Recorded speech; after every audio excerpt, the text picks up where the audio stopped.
Renungan Pagi, Agama yang Bersinar oleh Ellen G. White, 22 April 2023. Mari kita berdoa.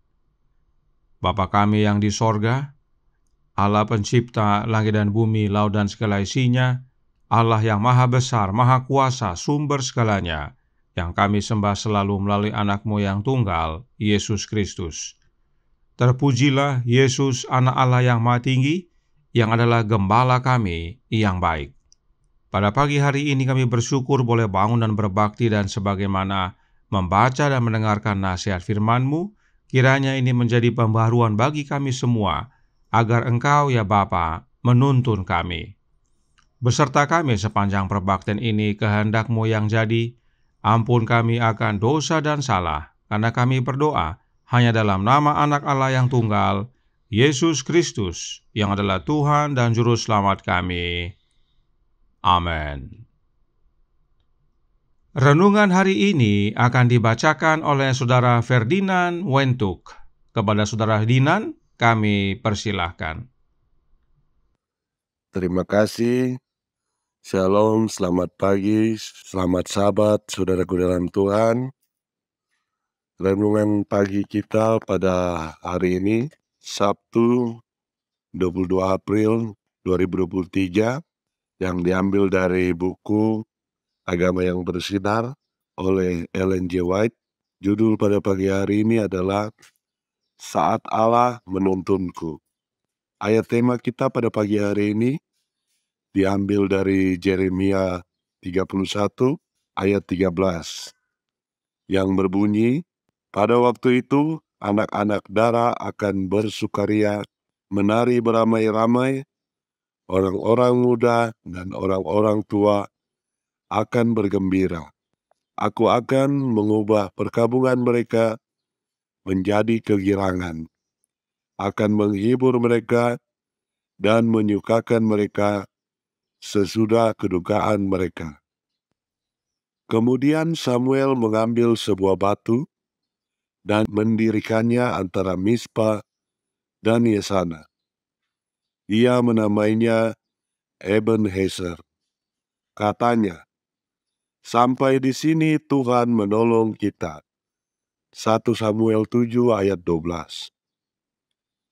Mari kita melihat pilar-pilar monumental, pengingat akan apa yang telah Tuhan lakukan untuk menghibur kita dan menyelamatkan kita dari tangan si perusak. Marilah kita tetap segar dalam ingatan kita semua, belas kasihan lembut yang telah Allah tunjukkan kepada kita, air mata yang telah Dia hapus, rasa sakit yang telah Dia redakan, kecemasan yang telah dihilangkan, ketakutan yang telah dihilangkan, kebutuhan yang disediakan, berkat yang diberikan. Dengan demikian, memperkuat diri kita untuk semua yang ada di depan kita selama sisa perjalanan kita. Kita hanya dapat menantikan kebingungan baru dalam konflik yang akan datang. Tetapi kita dapat melihat pada apa yang telah lalu maupun apa yang akan datang, dan berkata, sampai di sini Tuhan menolong kita. Selama umurmu, kiranya kekuatan pencobaan tidak akan melebihi kekuatan yang diberikan kepada kita untuk menanggungnya. Kemudian marilah kita melakukan pekerjaan kita tepat di mana kita menemukannya. Percaya bahwa apapun yang terjadi, kekuatan yang sebanding dengan pencobaan akan diberikan. Dan nanti gerbang surga akan dibuka untuk menerima anak-anak Allah. Dan dari bibir raja, kemuliaan berkat akan sampai ke telinga mereka, bagaikan musik yang paling merdu. Mari hai kamu yang diberkati oleh Bapa-Ku, terimalah kerajaan yang telah disediakan bagimu sejak dunia dijadikan. Step of Christ, halaman 125. Demikian renungan pagi kita. Saya bawa dalam nama Tuhan Yesus Kristus. Amin. Terima kasih atas penata layanan Saudara Dinan. Tuhan Yesus memberkati. Selamat pagi saudaraku dalam Tuhan. Selamat Sabat. Samuel menamai batu yang didirikannya dengan Ebenezer, yang artinya sampai di sini Tuhan menolong kita. Siapakah Tuhan yang Samuel maksudkan? Allah Bapa tentunya, sebab Tuhan dalam huruf besar adalah Jehovah dan Jehovah adalah Allah Bapa. Itu sebabnya Roh Nubuat berkata dalam From Eternity Past halaman 430 paragraf 2. Agar peristiwa itu tidak pernah terlupakan, Samuel mendirikan sebuah batu besar sebagai tugu peringatan. Ia menyebutnya Ebenezer, batu penolong, berkata kepada orang-orang, sampai di sini Jehovah telah menolong kita. Mengapa monumen yang Samuel dirikan ini penting sekali? Bukan karena Israel menang melawan orang Filistin, tetapi karena Israel berbalik dari berhala mereka dan kembali kepada Tuhan dalam huruf besar yang adalah Jehovah. Alkitab menuliskan dalam 1 Samuel 7 ayat 3 dan 4 yang berkata, "Lalu berkatalah Samuel kepada seluruh kaum Israel demikian, jika kamu berbalik kepada Tuhan dengan segenap hati, maka jauhkanlah para allah asing dan para Asitoret dari tengah-tengahmu, dan tujukan hatimu kepada Tuhan, dan beribadahlah hanya kepadanya. Maka ia akan melepaskan kamu dari tangan orang Filistin." Kemudian orang-orang Israel menjauhkan para Baal dan para Asitoret, dan beribadah hanya kepada Tuhan. Kemenangan atas orang-orang Filistin itu bukan dasarnya, sebab itu adalah suatu hasil, yaitu hasil dari pertobatan dan penurutan bangsa Israel kepada Allah Bapa. Dan Ebenezer didirikan agar mengingatkan Israel dan kita semua betapa pentingnya kita menyembah dan menurut kepada Allah Bapa.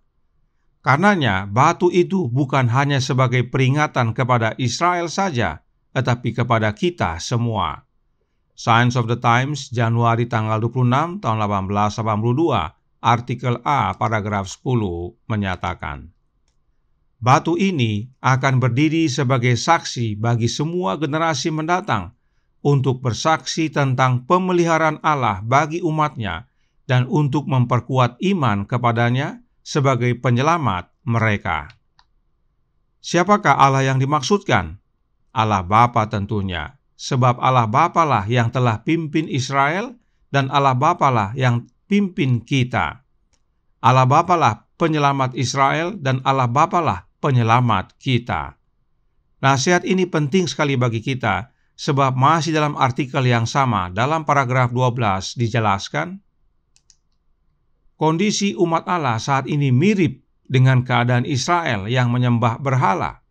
Banyak orang yang menyandang nama Kristen melayani Allah lain selain Tuhan.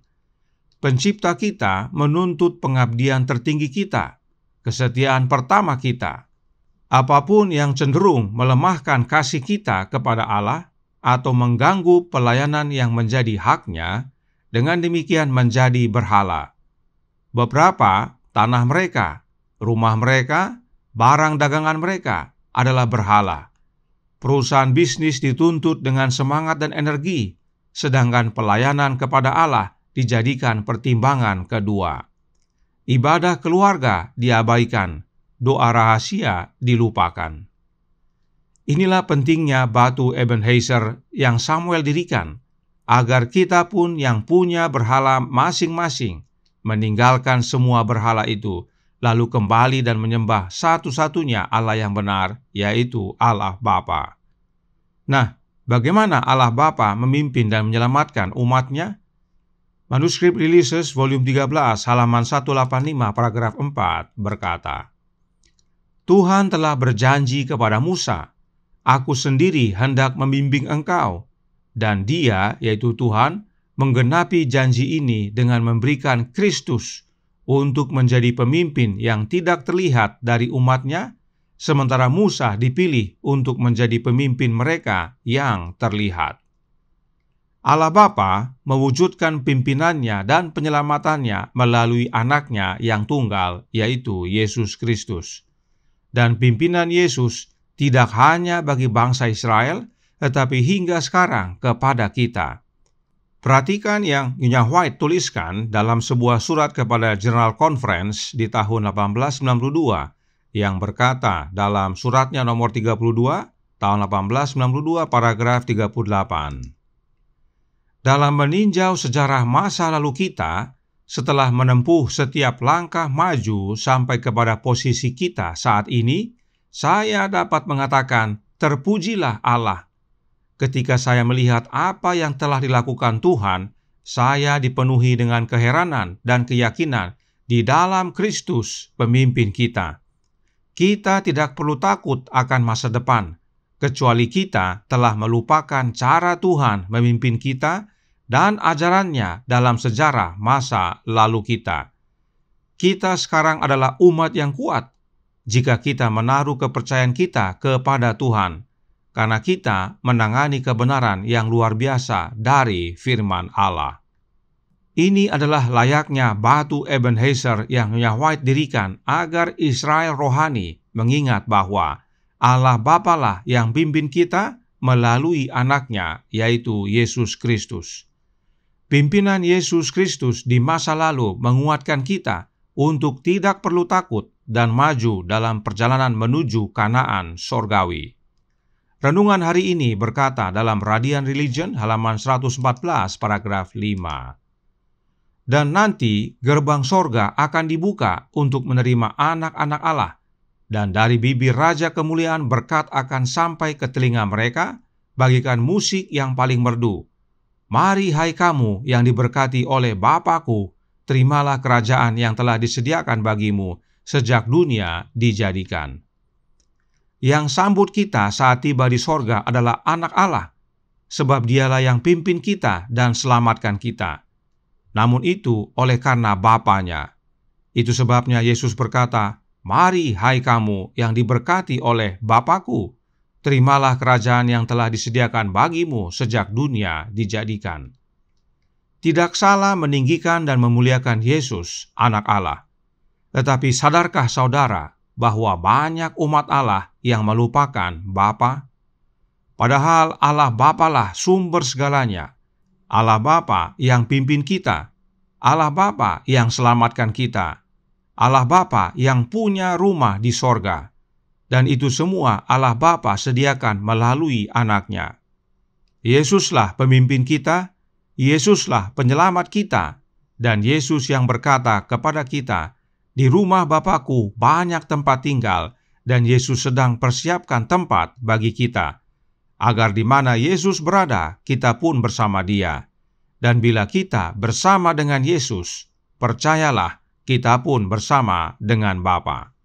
Karenanya, Radiant Religion halaman 114 paragraf 3 berkata, "Mari kita melihat pilar-pilar monumental, pengingat akan apa yang telah Tuhan lakukan untuk menghibur kita dan menyelamatkan kita dari tangan si perusak." Ebenezer, sampai di sini Allah Bapa menolong kita. Kiranya kita melihat pilar-pilar tersebut dan mengingat bahwa Allah Bapalah yang menuntun kita, menyelamatkan kita, memimpin kita hingga tiba di sorga, dan itu Allah Bapa sediakan dan lakukan di dalam anaknya. Tuhan memberkati, saya bawa dalam nama Yesus. Amin. Mari kita berdoa.